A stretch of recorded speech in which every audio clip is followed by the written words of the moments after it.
సమస్య నుంచి దాన్ని చాలా సవివరంగా చెప్పారు. కానీ తెలంగాణ స్వభావం ప్రశ్నించడం.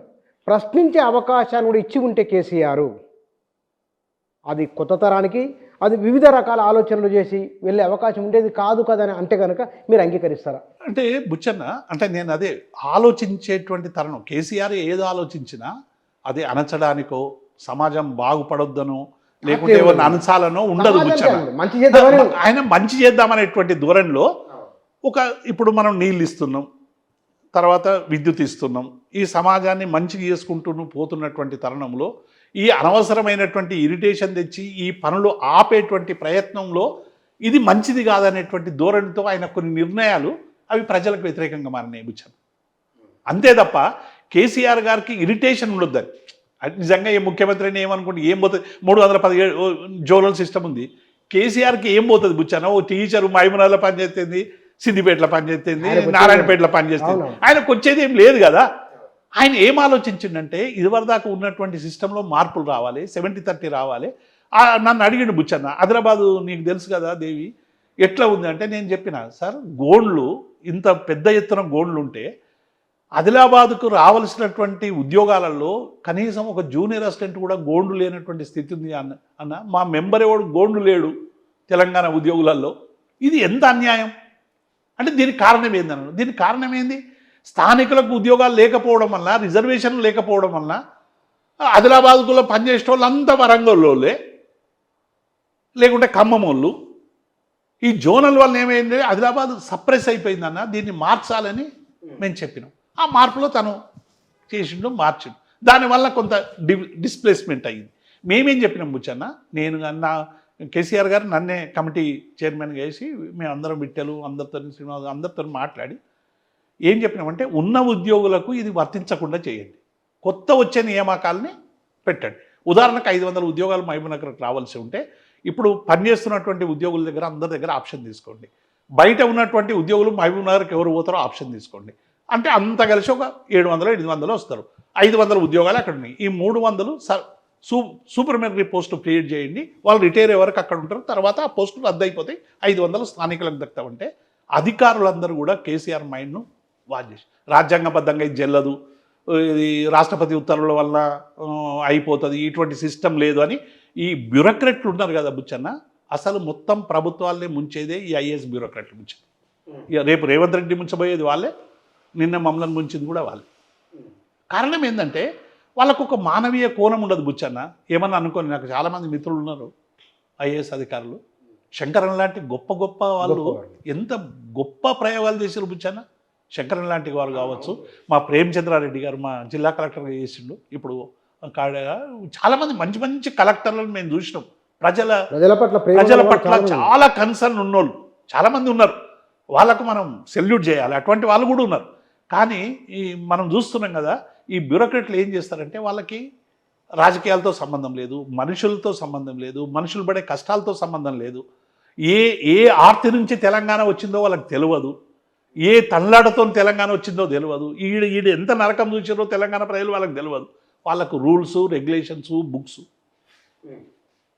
ఈ రూల్స్ రెగ్యులేషన్స్ బుక్స్ కోణం నుండి ఏ ప్రభుత్వం అయితే పనిచేస్తుందో ఆ ప్రభుత్వం డెఫినెట్గా ప్రజా వ్యతిరేక ప్రభుత్వంగా మారుతుంది బుచ్చ. డెఫినెట్గా ఆ రూల్స్ని ప్రజల అవసరాలకు అనుగుణంగా నువ్వు మార్చుకోవాలి. బ్రిటిష్ ఎప్పుడో పెట్టినటువంటి రూల్సే ఇంకా వచ్చినాయి బుచ్చన్న. దీన్ని మార్చే సాహసం ఎవరు చేయరు, ఆ పని ఎవరికి ఉండదు. మేము కూడా కేసీఆర్తో చాలా సందర్భాల్లో చెప్పినాం. ఈ 1937 rules, 1947 leave rules, 1918 rules, 30 police section, ఇవన్నీ ఎక్కడి బుచ్చన్న ఎప్పుడో తెచ్చిన వాటిని ఈ సమాజంలో ఉన్నటువంటి పరిస్థితులకు అనుగుణంగా మారాలి కదా. మనం మారతలేమా బుచ్చన్న? ఇయ్యాల మనకి ఇదివరకు కంప్యూటర్ అంటే మేము వ్యతిరేకించే వాళ్ళం. కంప్యూటర్ అంటే మనుషుల్ని మానవ వాటిని డిస్ప్లేస్మెంట్ చేస్తుంది, మనుషులు లేకుండా చేస్తుంది. ఈ కంప్యూటర్ రావడం వల్ల థర్డ్ వరల్డ్లో మీరు ఆందోళన అవే కదా అది అంతే. ఒకప్పుడు ఉద్యోగుల ఆందోళన ఏంది బుచ్చన్న? కంప్యూటరీకరణ చేయొద్దు ఆఫీసులల్లో. ఇవాళ కంప్యూటరీకరణ వద్దంటే మనల్ని ఈ సమాజం 9-10 లక్షల ఉద్యోగాలు కంప్యూటర్గానే వచ్చినాయి ప్రైవేట్ రంగం. అంటే సమాజం ఒక్కొక్క రకమైన ఒక ప్రోగ్రెసివ్ స్టైల్కి పోతుంది. అందులో అడ్వాంటేజ్ ఉంటుంది, డిస్అడ్వాంటేజ్ ఉంటుంది. ఎప్పుడైనా తప్పదు. కానీ నువ్వు ఆ మార్పును అడ్డుకునేటువంటి ప్రయత్నం చేసి ఎప్పుడు నేను అశోకుని కాలం లాగానే ఉంటాను, నువ్వు చెట్లు నాటుకుంటూనే ఉంటానంటే సమాజం క్షమించదు బుచ్చన్న. మార్పు అనివార్యం. మార్పు అనివార్యం కదా, మారవలసింది. డెఫినెట్గా మారాలి. మారకుండా మనం ఇక్కడనే కదం దొక్కుతూ ఉంటే నువ్వు ఏం చేస్తావు అన్నట్టు, ముందుకనే పోవాలి, వెనక్కనే పోవాలి. కాబట్టి ఇటువంటి ఈ సమాజంలో అవసరాలని అవసరమైనటువంటి మార్చేటువంటి ప్రయత్నం జరగాలి. అందుకే నేను బ్యూరోక్రాట్ల మీద మన చర్చ ఇక్కడ దాకా వచ్చింది. ఈ బ్యూరోక్రాట్లు కేసీఆర్ హయాంలో అనేక మంది బ్యూరోక్రాట్లు, ఇవాళ పేర్లు చెప్పాల్సిన అవసరం లేదు, అనేక మంది కేసీఆర్కు దగ్గర ఉన్నటువంటి కొంతమంది బ్యూరోక్రాట్లు వ్యవహరించినటువంటి తీరు వల్లనే ఇవాళ అనేక సమస్యలు అటు ఉద్యోగులు ఎదుర్కొన్నారు, ఉపాధ్యాయులు ఎదుర్కొన్నారు, సమాజం ఎదుర్కొన్నది బుచ్చారు. ఇవాళ వారి కారణంగానే ఇవాళ ఎందుకంటే నేను ఇంతకుముందు చెప్పిన వాళ్ళకి ఆర్తి ఉండదని. కేసీఆర్కు ఉండే ఆర్తి ఏంది, నా ప్రజలు బాగుపడాలి, నా ప్రజలకు నీళ్లు రావాలి, నా ప్రజలకు కరెంటు కావాలి, నా ప్రజలకు నేను ఒక ముఖ్యమంత్రిగా ఉన్నప్పుడు ఒక మర్చిపోలేని జరగాలి అని ఆయన కోరుకుంటాడు.